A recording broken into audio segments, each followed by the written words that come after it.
everyone, it's Theresa and welcome back to my channel. Welcome to anyone who is new here. Please don't forget to subscribe. I would love to have you. And we're going to get into our Mother's Day crafts.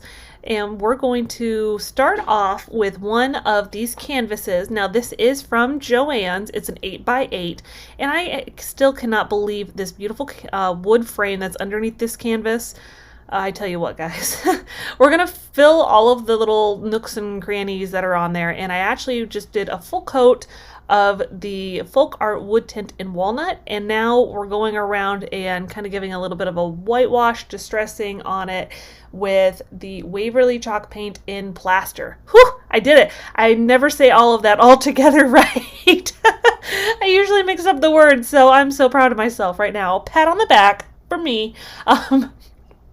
So like I said, we're just going all around, adding just a little bit of something. It just kind of depends on however you like it. If you want to do more of it, you want to do less of it, you don't want to do it at all. It's up to you. And this is just a piece of scrapbook paper. I believe this one came from Joann's. And I tried to print on it first, but I didn't like it. It didn't seem like it was straight. You know what I mean? Like you could look at the paper and see that it didn't look very straight. So what I ended up doing is I cut it out with some heat transfer vinyl, and I did that with my easy press. And here we are. And I'm just going to Mod Podge that down to the canvas part. I wanted it to be a little bit more secure and a little more durable than it would have been if I had just, you know, glued it onto that frame. And just in case you can't really see it, it says, "We know you've loved us since we were born, but we've loved you our whole lives." I mean, isn't that just the cutest thing? This is actually going to be for my mother-in-law. No worries. She doesn't really watch my channel on the regular. So now watch, this will be the one time, right? The one time she's like, oh, I'll watch one of her videos that just came out. Usually she's super far behind on watching unless I tell her to go watch a certain one. And, so, like I said, we're just going to keep on putting that down, kind of smoothing it out. Sorry for all the headshots. I'm working, trying to figure out a new camera angle. So, and like I said before, I did print it and I didn't like the way it looked. So I didn't want to use another piece of paper. So it's okay though. We are going to cover it up. And we're going just to do a couple of nice dabs of glue, hot glue in the corners, a little bit along the edges, and I'll go back after the fact and fill in some more, kind of like just putting your glue gun in between the little crevice and filling it with more glue. We'll give it a good pressing down, and then I will trim all around the edges to get all of that excess off. Don't worry, I haven't glued it down. First when I saw this, I thought I had somehow not pushed start. And I just basically laid everything out to where I want it. And I'm using these little Scrabble tile kind of things. They are from Walmart. I got them around Valentine's Day. I'm not sure if they still have them or not. Obviously, you could sacrifice your Scrabble game board if you wanted to. And then these paper flowers are from Hobby Lobby, just in like their scrapbooking section. And as you can see, that is what I'm using to hide the other part that I printed on that I didn't like. And you don't see it here, but I do end up putting a total of 7 flowers on there because she has 7 grandchildren. Grammy is what my mother-in-law goes by, so this is for her. I'm thinking about making something kind of in the same direction for my mom, from you know, my kids. But this is kind of just what I ended up wanting to make for her. I don't know, it seemed right. And we'll add the finishing little touches there, just gluing all of those little, you know, embellishments on there. And here it is, all finished. I added a little bit more to it. I love it. I think she's going to love it too. And we're going to next go with one of these trays. This is from Hobby Lobby, and I'm just going to paint the outside part of it black. I know it hurt a little bit to do that to something wood, but my mom likes black and white for her kitchen. As if you've been here for a while, you know that. And next we're just going to use some of this contact paper from Dollar Tree, and I felt like this was just kind of perfect for this whole like shabby chic, and it worked out really well because again, she just loves the black and white stuff. So we're going to just kind of pre-measure it out for the most part, like not really eyeballing it. I pressed it in there to get an idea and then cut, you know, leaving still a bit left over, and I'll just apply it like you normally would contact paper. Not too terribly inventive, I know, but still, it ends up being just a really nice effect to it. And I'm using this nice little like Mod Podge applier scraper thing that I actually got from Plaid. They sent me some goodies, and so thank you, Plaid, if you're watching. I don't really know if you are, but just in case, thank you. And now for all the excess, what I'm going to do is I'm just going to clean it all up with my X-Acto knife, craft knife, whatever you would like to call it. And one thing that's kind of nice, and again, my mom doesn't watch these either. One thing that's kind of nice is I got a little bit too much on certain spots. It wasn't as perfect as I would have liked it to have been, but my mom's vision is not what it once was, so she won't even see it. Isn't that horrible of me? I'm sorry. Sorry, Mom. All right. It needed a little something more, though. So we're going to take some of these little dots. I went ahead and painted it in the same black paint that I did the outside on, just the Waverly ink paint, chalk paint. See, I couldn't keep it up. I did a really good job on the first paint color, but not on these. And so all I'm going to do is just put it all along the upper part of the tray, and I'm going to do it all the way around, and we'll show you in a minute what we're going to do after that. But I thought this was just a nice little detail to it. It just added, just enough. It felt like it was a little too plain on the side, so I was like, it needs something. And I'm trying not to go too crazy on like distressing stuff, because that's not really my mom's style. So we will finish that up, and I'll show you real quick. This is kind of how I did it along the other side.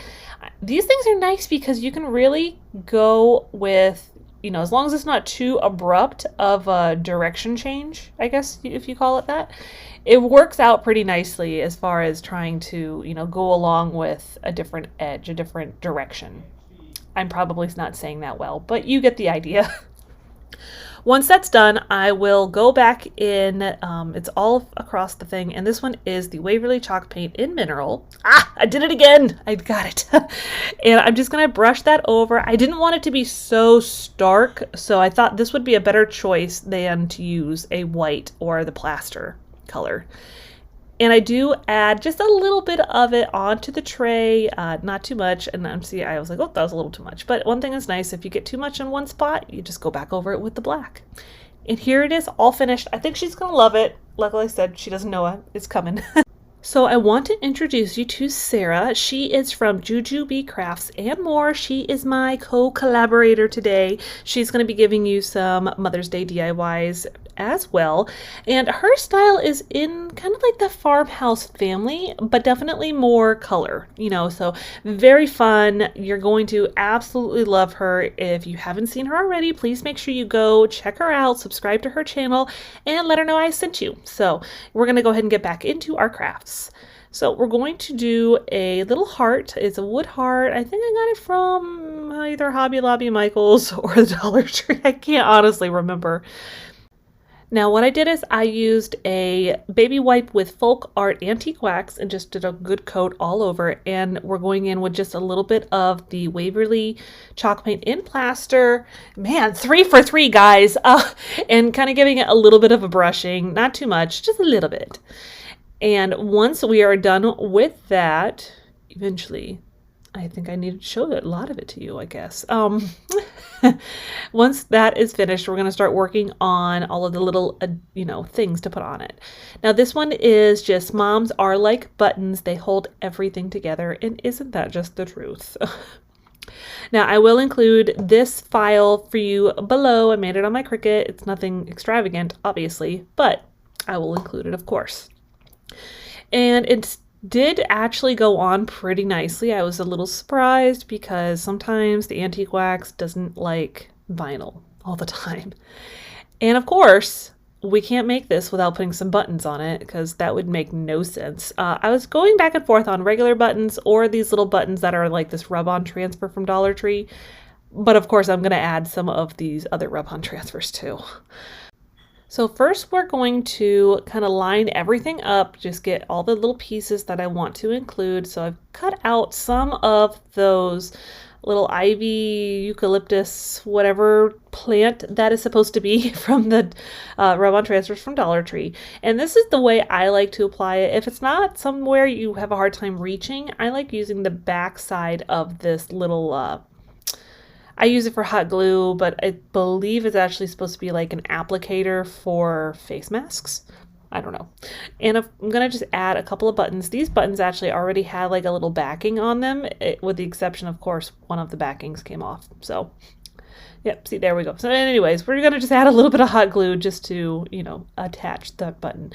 And I do end up moving them around a little bit, which is the nice kind of the nice part about having the ones that have that backing. And now we're going to just add in the rest of the little bits of ivy, just kind of finding little spots that make the most sense. It's a little bit on the eclectic side, but I think it looks pretty nice. So it is a nice little piece, just a nice little thing to kind of add on. So once everything's kind of on there the way you like, we're just going to add just a little something to hang it from. I'm really not sure what it's going to hang from yet, but I figured this was going to be a pretty good choice. And of course, after the fact, I was like, you know what? This would have been adorable as a beaded garland. But maybe if you have one laying around and you decide to do something, that would be a really cute idea. Here it is, all finished up.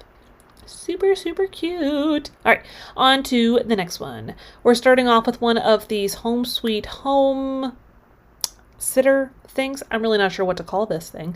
And now I'm going to take about 3.5 years to heat that thing up. And it still did not want to come up for me. So it just, be forewarned, if you end up doing that, it might give you problems too. And it's okay. I'm just going to save it off to the side for another project down the line. Who knows when? We're going to do a full coat of the Rust-Oleum Chiffon Cream Paint. And then we're going to make this adorable little swing out of a stick. It's not a stick from my backyard. I don't have sticks like this. My sticks in my backyard are ugly. So this is like a set I have left over from Hobby Lobby around Christmas time. And we're just going to tie some twine all around on the edges, not all around, but you know what I mean. Make a little knot. And of course, you know how it is. It's like when you're trying to do something, it's just the hardest darn thing ever. So this is me on the struggle bus. I don't know. Sometimes I wonder about myself. I'm like, I can't even tie a knot on a stick.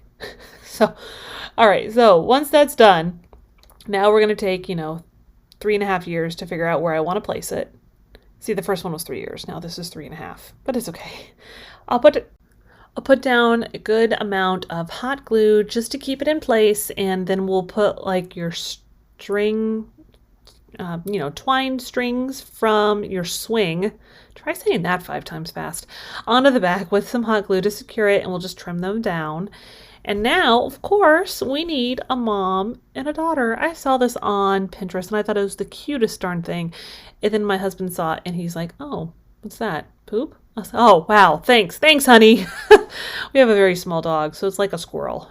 So I was like, no, it's not. You can leave my craft room now. Now, one thing to be aware of, if you try to glue rocks to something, it doesn't really like hot glue that much, so you might need to use some kind of permanent hold, like E6000 or, I don't know, something else other than just hot glue. And I'm going to add this little trim of this ribbon from Dollar Tree. I thought it just kind of needed a little something along the edge. I'm really not sure. I was like, it just needed, a little touch of something, something to definitely bring it into like the shabby chic direction. Once that is all finished, we will then work on the bottom part. Now I've got this tissue paper. It is from Dollar Tree, and what I did is I just printed on it. I attached it here. You'll see I attached it to a piece of cardstock. That's kind of the way I prefer to do it now. And I printed on the words, always my mom, forever my friend.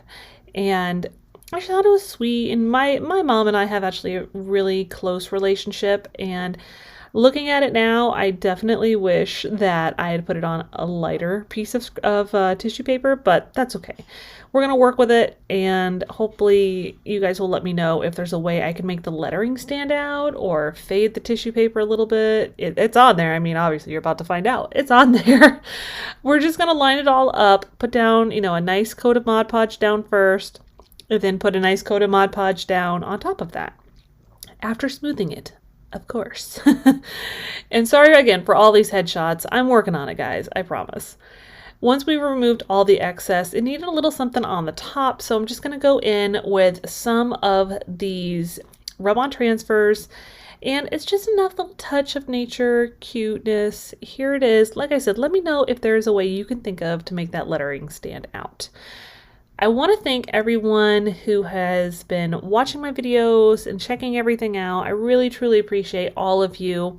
And I want to remind you, I've got a big month coming up next month where we're going to be supporting Fisher House, and I'll be putting out another video soon just to kind of go over how it's all going to work and all the great things I've got coming up.